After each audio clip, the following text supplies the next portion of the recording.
प्यारे बच्चों, मैं शंकर देव शर्मा, प्रवक्ता हिंदी, लोहारघाट हर घर पाठशाला में आपका स्वागत करता हूं। बच्चों, हम अपने क्रम को जारी रखते हुए आज एक नए विषय का अध्ययन करेंगे। हमारा आज का विषय है कक्षा 12 अंतरा भाग 2 गद्याखंड पाठ 4 संवदिया कहानी। इस कहानी का हम सार नाट्य रूपांतर के रूप में हम इसकी विवेचना करेंगे, इसको समझेंगे। साथ में अभ्यास प्रश्न जो है उनके बारे में भी जानेंगे। ये कहानी आंचलिक उपन्यासकार कथाकार फणीश्वर नाथ रेणु जी की एक मार्मिक करुणामयी कहानी है। रेणु जी, जिनका जन्म 4 मार्च 1921 को, निधन 11 अप्रैल 1970 को हुआ। आपने इनका जीवन परिचय एवं साहित्यिक परिचय पढ़ लिया होगा, उसका अध्ययन कर लिया होगा। मैं आपको कुछ चित्र यहाँ पे संवदिया कहानी के, जो हमारे पाठ्यक्रम में हमारी पुस्तक में भी अंकित है, तो उनको भी साथ में यहाँ पर प्रदर्शित कर रहा हूँ, दिखा रहा हूँ। तो बच्चों, संवदिया कहानी क्या है? एक मार्मिक कथा है एक ऐसे स्त्री की, एक बड़ी बहुरिया की, जो कि अकेली है, निसहाय है और अपना किसी ना किसी तरीके से गुजारा कर रही है। बड़ी हवेली में अकेली रह रही है, उसके साथ और कोई परिवार का नहीं रह रहा। उसका पति जो है वो मृत्यु को प्राप्त हो चुका है, परिवार छोड़ के जा चुका है और वो दयनीय स्थिति में है। तो एक संवदिया, जो संदेश वाहक जिसे हम बोलते हैं, संदेश वाहक कहते हैं, जो पुराने जमाने में किसी भी प्रकार के, चाहे सुख के, दुख के, खुशी के संदेश जो है गांव गांव पहुंचाते थे, उनके विषय में ये कहानी है। इसकी मूल संवेदना के बारे में हम जानेंगे बच्चों। हिंदी के अमर कहानीकार फणीश्वर नाथ रेणु ने मिथिला अंचल की भाषा और संस्कृति को अपनी रचनाओं में प्रस्तुत करके अमर कर दिया है। पुराने जमाने में कुछ लोग गुप्त एवं निजी संदेश एक स्थान से दूसरे स्थान तक मौखिक रूप में ले जाते थे। एक ऐसे ही संदेश भाग अथवा संवदिया के संस्मरण पर आधारित है यह मार्मिक कहानी संवदिया। संवदिया कहानी में मानवीय संवेदना की गहन एवं विलक्षण पहचान हुई है। असहाय और सहनशील नारी के मन के कोमल तंतु की, उसके दुख और करुणा की, पीड़ा तथा यातना की ऐसी सूक्ष्म पकड़ रेणु जैसे आत्मा के शिल्पी द्वारा ही संभव है। हरगोविंद संवदिया की तरह अपने अंचल के दुखी, बेसहारा, बड़ी बहुरिया जैसे पात्रों का संवाद लेकर रेणु पाठकों के सम्मुख उपस्थित होते हैं। रेणु ने बड़ी बहुरिया की पीड़ा को, उसके भीतर के हाहाकार को संवदिया के माध्यम से अपनी पूरी सहानुभूति प्रदान की है। लोक भाषा की नींव पर खड़ी संवदिया की कहानी पहाड़ी झरने की तरह गतिमान है। तो बच्चों, ये इसकी मूल संवेदना थी, इसका सारांश था। अब चलते हैं, हम इसके कहानी को समझेंगे नाट्य रूपांतर के रूप में। हम देखेंगे इसको, संवदिया कहानी का नाट्य रूपांतरित आधारित जो विवेचन जो हम करने जा रहे हैं। इसमें जैसे दृश्य 1, सूत्रधार। बड़ी हवेली अब नाम मात्र की बड़ी हवेली है, जहां रात दिन नौकर नौकरानियों और जन मजदूरों की भीड़ लगी रहती थी। वहां आज हवेली की बड़ी बहुरिया अपने हाथ में सूप में अनाज झटक रही है। इन हाथों में मेहंदी लगाकर ही गांव की नाइन परिवार पालती थी। कहाँ गए वो दिन? बड़े भैया के मरने के बाद ही जैसे सब खेल खत्म हो गया। तीनों भाइयों ने लड़ाई झगड़ा शुरू किया। रहती ने जमीन पर दावे करके दखल किया। फिर तीनों भाई गांव छोड़कर शहर में जा बसे। रह गई अकेली बड़ी बहुरिया, कहाँ जाती बेचारी। भगवान बड़े आदमी को कष्ट देते हैं, नहीं तो 1 घंटे की बीमारी में बड़े भैया क्यों मरते। बड़ी बहुरिया की देह से जेवर खींच छीन कर बंटवारे की लीला हुई थी। हरगोविंद ने देखी है द्रौपदी चीर हरण लीला। बनारसी साड़ी के 3 टुकड़े करके बंटवारा किया गया था निर्दयी भाइयों ने बेचारी बड़ी बहुरिया का। अगले अंक में चलते हैं।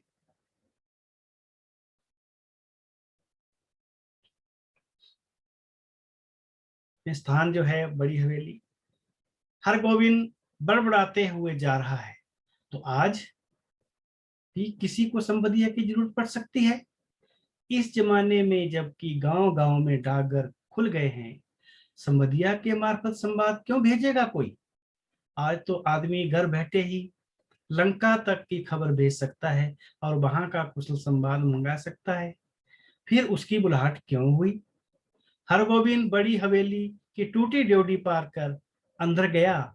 सदा की भांति सूंघ कर उसने वातावरण का पता लगाया। निश्चय ही कोई गुप्त समाचार ले जाना है। चांद सूरज को भी नहीं मालूम हो, परेवा पंछी तक न जाने। हरगोविंद पांव लागी बड़ी बहुरिया। बड़ी बहुरिया पीड़ा पीड़ा देती हुई आंखों के इशारे से चुपचाप बैठने को कहती है। बड़ी बहुरिया सूप से अनाज लेकर झटक रही है। मोदियाइन, उधार का सौदा खाने में बड़ा मीठा लगता है और दाम देते समय मोदियाइन की बात कड़वी लगती है।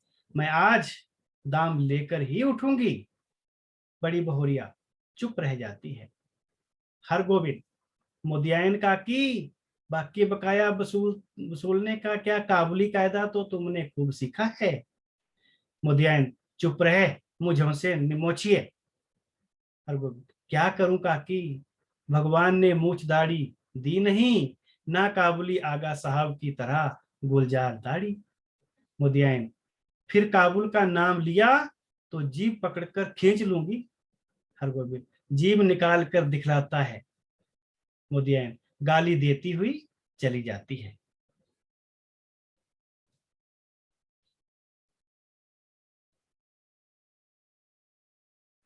पांच साल पहले गुल मोहम्मद आगा उधार कपड़ा लगाने के लिए गांव आता था और मुदियाइन के उसारे में दुकान लगाकर बैठता था। आगा कपड़ा देते समय बहुत मीठा बोलता और वसूली के समय जोर जुल्म से 1 का 2 वसूलता। एक बार कई उधार वालों ने मिलकर काबुली की ऐसी मरम्मत कर दी कि फिर लौटकर गांव नहीं आया। लेकिन इसके बाद ही दुखनी मोदियाइन लाल मोदियाइन हो गई। काबुली क्या, काबुली बादाम से चिढ़ने लगी। मोदियाइन गांव के नाच वाली ने नाच में काबुली का स्वांग किया किया था। तुम हमारा मुल्क जाएगा मोदियाइन, काबुली बादाम पिस्ता अखरोट खिलाएगा।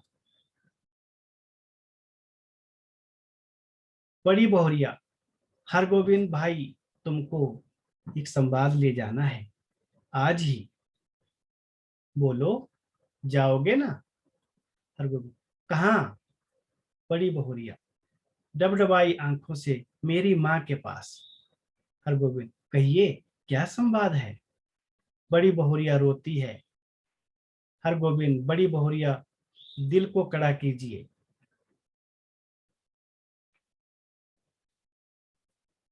बड़ी बहुरिया, और कितना कड़ा करूं दिल। माँ से कहना मैं भाई भाभीियों की नौकरी करके पेट पालूंगी, बच्चों के जूठन खाकर एक कोने में पड़ी रहूंगी। हरगोविंद भाई, माँ से कहना भगवान ने आंखें फेर ली लेकिन मेरी माँ तो है। कहना माँ मुझे यहाँ से नहीं ले जाएगी तो मैं किसी दिन गले में घड़ा बांधकर पोखरे में डूब मरूंगी। बथुआ साग कर कब तक जीऊं, किस लिए, किसके लिए जीऊं, किसके भरोसे यहाँ रहूंगी। एक नौकर था, वह भी कल भाग गया। गाय खूंटे में बंधी भूखी प्यासी ही कर रही है। मैं किसके लिए इतना दुख झेलूं? हरगोविंद, देवर देवरानियां भी कितने बेदर्द हैं। ठीक अगहनी धान के समय बाल बच्चों को लेकर शहर से आएंगे। 10-15 दिनों में कर्ज उधार की ढेरी लगाकर वापस जाते समय 2-2 मन के हिसाब से चावल चूड़ा ले जाएंगे। फिर आम के मौसम में आकर हाजिर कच्चा आम तोड़कर बोरियों में बंद करके ले जाएंगे। फिर उल्टकर कभी नहीं देखते। राक्षस है सब। कर्ज उधार अब कोई देते नहीं। एक पेट तो कुत्ता भी पालता है, लेकिन मैं मां से कहना। बड़ी बहुरिया आंचल के खूंटे से एक गंदा नोट निकालकर बोली, पूरा रहा खर्चा भी नहीं जुटा सकती। आने का खर्चा भी मां से मांग लेना। उम्मीद है भैया तुम्हारे साथ ही आवेंगे। हरगोविंद, बड़ी बहुरिया, राह खर्च देने की जरूरत नहीं है, मैं इंतजाम कर लूंगा। बड़ी बहुरिया, तुम कहां से इंतजाम करोगे? हरगोविंद, मैं आज 10 बजे की गाड़ी से ही जा रहा हूं। बड़ी बहुरिया नोट को हाथ में रखी भाव शून्य दृष्टि से, मैं तुम्हारी राह देखती रहूंगी।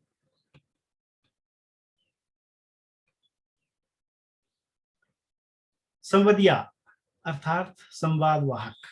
संवाद पहुंचाने का काम सभी नहीं कर सकते। आदमी भगवान के घर से ही संवदिया बनकर आता है। संवाद के प्रत्येक शब्द को याद रखना।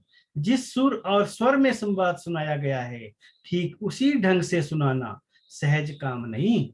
गांव के लोगों की गलत धारणा है कि निठल्ला, कामचोर, पेटू आदमी ही संवदिया का काम करता है। ना आगे नाथ, ना पीछे पगाह। बिना मजदूरी लिए ही जो गांव गांव संवाद पहुंचाए, उसको क्या कहेंगे? औरतों का गुलाम। जरा सी मीठी सुनकर ही नशे में आ जाए, ऐसे मर्द को भी भला क्या कहेंगे? किंतु गांव में कौन ऐसा है जिसके घर की माँ बहू बेटी का संवाद हरगोविंद ने नहीं पहुंचाया है? लेकिन ऐसा संवाद पहली बार ले जा रहा है वह।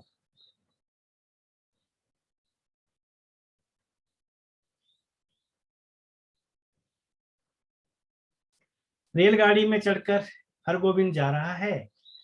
पार्श्व से गीत बज रहा है।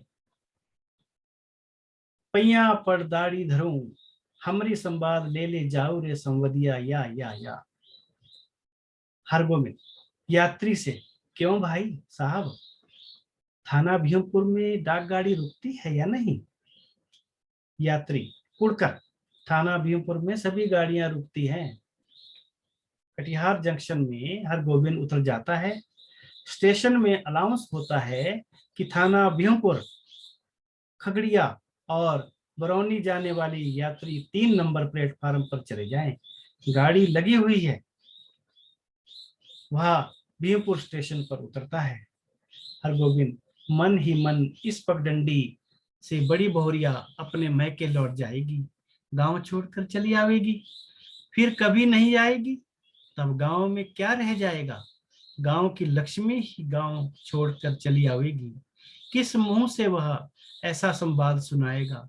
कैसे कहेगा, बड़ी बहुरिया बथुआ साग खाकर गुजर कर रही है। सुनने वाले हरगोविंद के गांव का नाम सुनकर थूकेंगे, कैसा गांव है जहां लक्ष्मी जैसी बहुरिया दुख भोग रही है।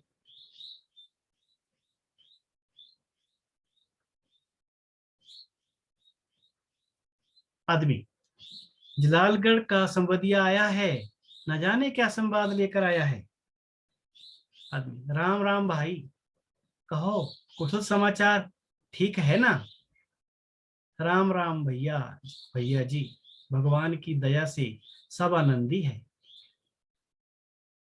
उधर पानी बूंदी पड़ा है?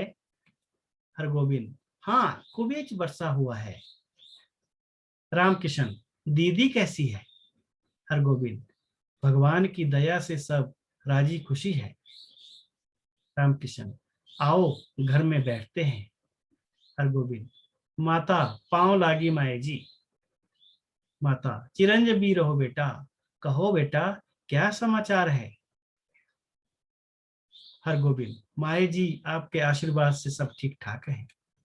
माता, कोई संवाद है। हरगोविंद, संवाद जी, संवाद तो कोई नहीं। मैं कल सिरसिया गांव आया था, सोचा कि एक बार चलकर आप लोगों का दर्शन कर लूं। माता, तो तुम कोई संवाद लेकर नहीं आए।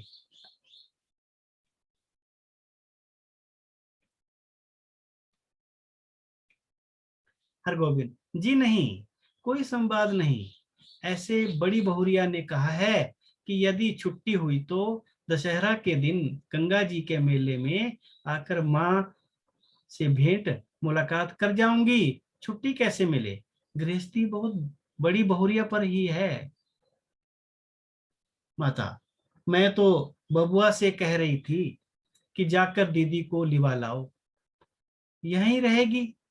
वहां अब क्या रह गया है, जमीन जायदाद तो सब चली गई। तीनों देवर अब शहर में जाकर बस गए हैं, कोई खोज खबर भी नहीं लेते। मेरी बेटी अकेली है।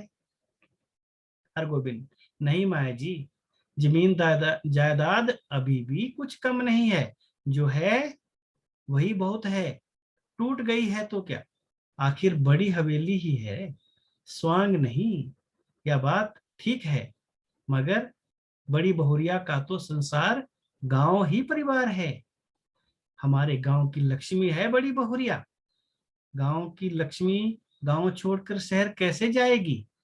यूं देवर लोग हर बार ले जाने की जिद करते हैं। माता, जलपान लाकर, पहले थोड़ा जलपान कर लो बबुआ।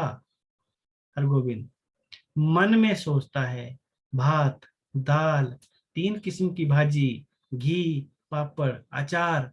बड़ी बहुरिया बथुआ साग उबाल कर खा रही होगी। माता, क्यों बबुआ खाते क्यों नहीं। हरगोविंद, माए जी पेट भर कर जलपान जो कर लिया। माता, अरे जवान आदमी हो, 5 बार जलपान करके भी एक थाल भोजन खाता है।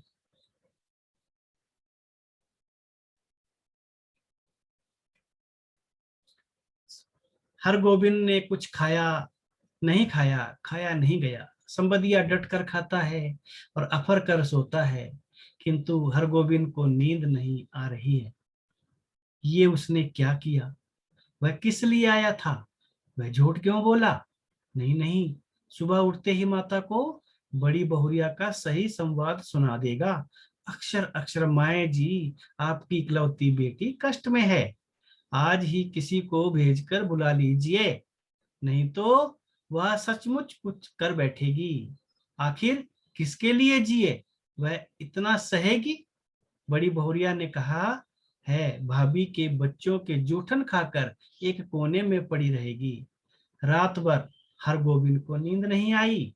आंखों के सामने बड़ी बहुरिया बैठी रही, सिसकती, आंसू पोंछती हुई। सुबह उठकर उसने दिल कड़ा किया। वह संबदिया है, उसका काम है सही संवाद पहुंचाना।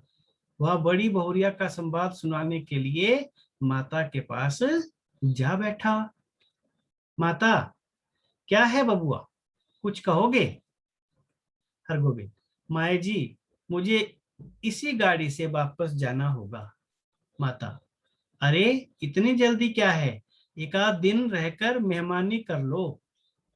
हरगोविंद, नहीं माया जी, इस बार आज्ञा दीजिए, दशहरा पर मैं भी बड़ी बहुरिया के साथ आऊंगा, तब डटकर 15 दिनों तक मेहमानी करूंगा। माता, ऐसी जल्दी थी तो आए ही क्यों, सोचा था बिटिया के लिए दही चूड़ा भेजूंगी, सो दही तो आज नहीं हो सकेगा। आज थोड़ा चूड़ा बासमती धान का लेते जाओ। रामकिशन, क्यों भाई, राह खर्च तो है।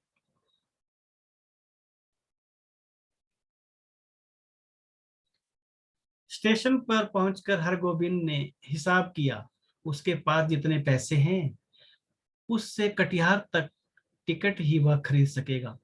और यदि चौनी नकली साबित हुई तो सोमपुर तक ही, बिना टिकट के वह स्टेशन पर भी नहीं जा सकेगा।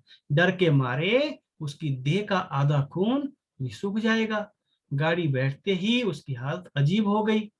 वह कहाँ आया था, क्या करके जा रहा है, बड़ी बहुरिया को क्या जवाब देगा। तभी एक गीत जो है वो गाड़ी में गूंजता है। सूरदास गीत गाता हुआ आता है। नहरा का सुख सपन भय अब, देश पिया को डोलियो चली ई, भाई रो मती यह कर्म गति। 5 बजे भोर कटियार पहुंचा। जलालगढ़ जाने के लिए उसके पास पैसे नहीं थे, वह पैदल ही जाएगा। बोलो बजरंग बली की जय कहते हुए वे जलालगढ़ पहुंच गया। थका हारा बेहोशी की हालत में पहुंचा। बड़ी बहुरिया, हरगोविंद भाई आ गए। हरगोविंद भाई क्या हुआ तुमको। हरगोविंद, बड़ी बहुरिया, बड़ी बहुरिया, बड़ी बहुरिया, हरगोविंद भाई अब जी कैसा है। लो एक घूंट दूध और पी लो। मुंह खोलो, हाँ पी जाओ, पियो। हरगोविंद होश में आया। बड़ी बहुरिया दूध पिला रही थी। हरगोविंद बड़ी बहुरिया, हरगोविंद ने बड़ी बहुरिया के पांव पकड़ लिए। हरगोविंद, बड़ी बहुरिया मुझे माफ करो, मैं तुम्हारा संवाद नहीं कह सका। तुम गांव छोड़कर मत जाओ, तुमको कष्ट नहीं होने दूंगा। मैं तुम्हारा बेटा। बड़ी बहुरिया, तुम मेरी माँ, सारे गांव की माँ हो। मैं अब निठल्ला नहीं बैठूंगा, सब काम करूंगा। बोलो बड़ी माँ, तुम गांव छोड़कर तो नहीं जाओगी, बोलो।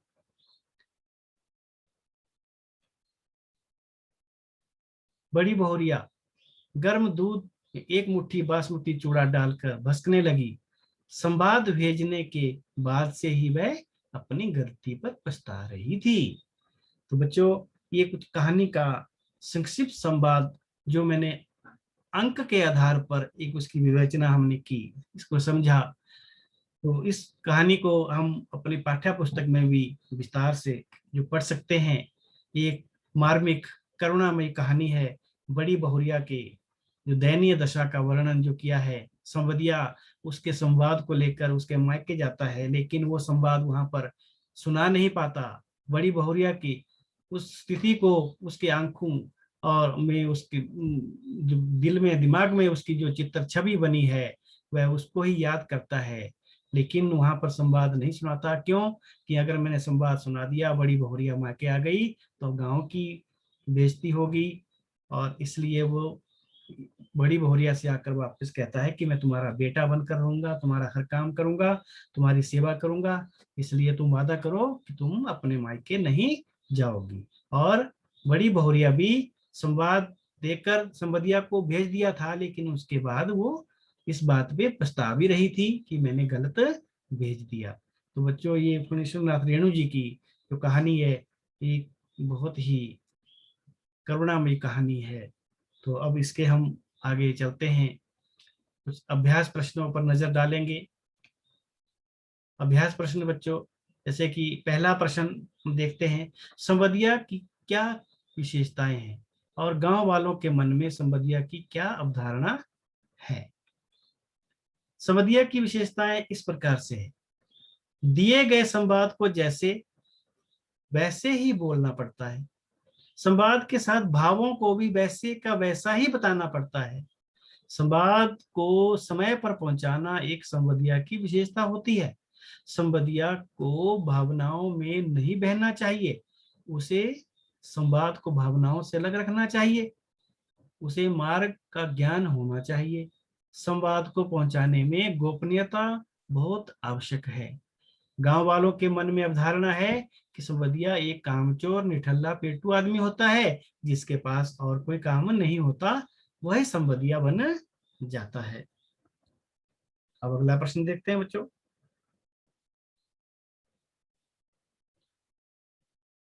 बड़ी हवेली से बुलावा आने पर हरगोविंद के मन में किस प्रकार की आशंका हुई। बड़ी हवेली से जब हरगोविंद को बुलावा आया तो उसके मन में आशंका हुई कि अवश्य कोई गुप्त संदेश ले जाना है। इस संदेश की खबर चांद सूरज पेड़ों तथा पक्षियों को भी नहीं लगनी चाहिए। अगला प्रश्न है, बड़ी बहुरिया अपने मायके संदेश क्यों भेजना चाहती थी? बड़ी बहुरिया के लिए मायके ही एक वह स्थान रह गया था जहां वह आश्रय की उम्मीद पा सकती थी। अतः वह अपने घर वालों को अपनी दशा बताने के लिए यह संदेश भेजती है। उसका संदेश सुनकर वह चाहती थी कि मायके वाले उसे यहाँ से ले जाएं।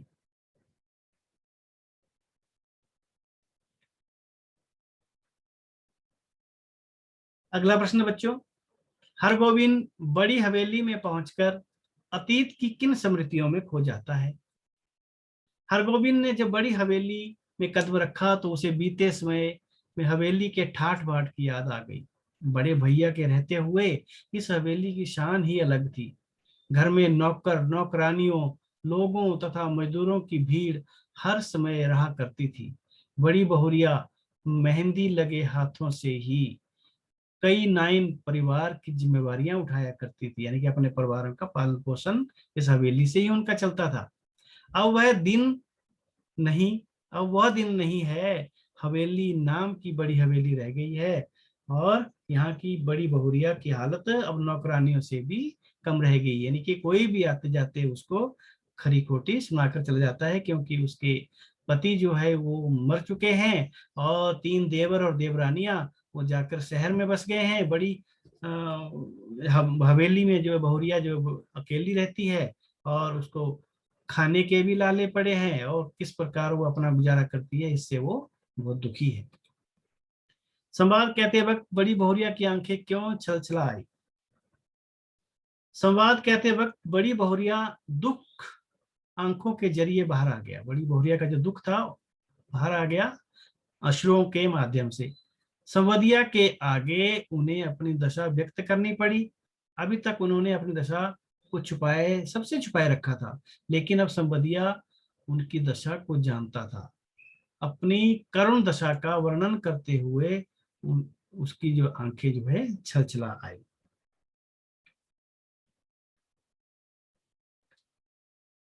गाड़ी पर सवार होने के बाद संवदिया के मन में कांटे की चुभन का अनुभव क्यों हो रहा था? उससे छुटकारा पाने के लिए उसने क्या उपाय सोचा? गाड़ी पर सवार होकर उसे बड़ी बहुरिया की एक एक वचन कांटे की तरह चुभ रहा था। आज तक वह जितने भी संवाद लेकर गया वह ऐसे नहीं थे। इसमें एक बेचारी बेटी अपनी माँ से सहायता के लिए पुकार रही थी। उसकी मार्मिक दशा का वर्णन उसके एक एक वचन से होता था।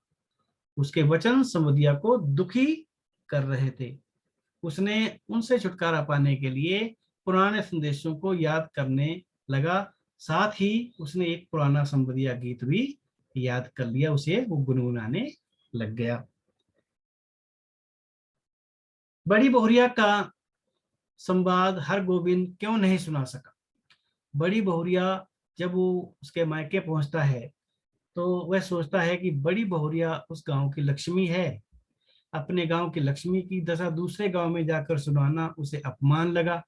उसे यह सोचकर बहुत शर्म आई कि उसके गांव की लक्ष्मी इतने कष्ट झेल रही है और अब तक कुछ नहीं कर पाया। उनके रहते हुए उनके गांव की लक्ष्मी किसी और गांव से सहायता मांगे, यह तो गांव वालों के लिए डूब मरने की बात है।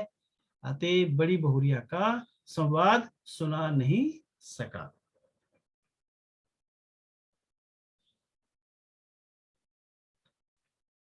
संवदिया डटकर खाता है, अफरकर सोता है, इससे क्या आशय है? इस अर्थ इसका अर्थ है कि संवदिया जिनका संवाद लेकर जाता है और जिसको संवाद देता है उसके घर में उसकी बहुत अवभक्त होती है। अतः वह घरों में मजे से खाता है, यात्रा की थकान उतारने के लिए आराम से सोता है, यही उसका काम है। संवदिया होने के नाते अपनी अवभक्त करवाना और विश्राम करना ही उसका अधिकार है। जलालगढ़ पहुंचने पर, यानी कि वापस जब जलालगढ़ पहुंचता है आकर वो, तो बड़ी बहुरिया के सामने हरगोविंद ने क्या संकल्प किया? जलालगढ़ पहुंचने पर बड़ी भौरिया के सामने हरगोविंद ने संकल्प किया कि वह अब निठल्ला नहीं बैठेगा। बड़ी बहुरिया के लिए हर काम एक बेटे के समान करेगा। अब वह माँ के समान उसकी देखभाल करेगा और उसके सारे कष्टों को दूर करेगा। तो बच्चों, इसी के साथ हमारा ये जो आज का पाठ है, कहानी फणेश्वर नाथ रेणु जी की संवदिया, इसका हमने सारांश और अभ्यास प्रश्नों का जो अध्ययन किया, यहीं पर समाप्त होता है। अब अगले अंक में इसी क्रम में व्याख्या के साथ हम फिर उपस्थित होंगे। तब तक के लिए धन्यवाद।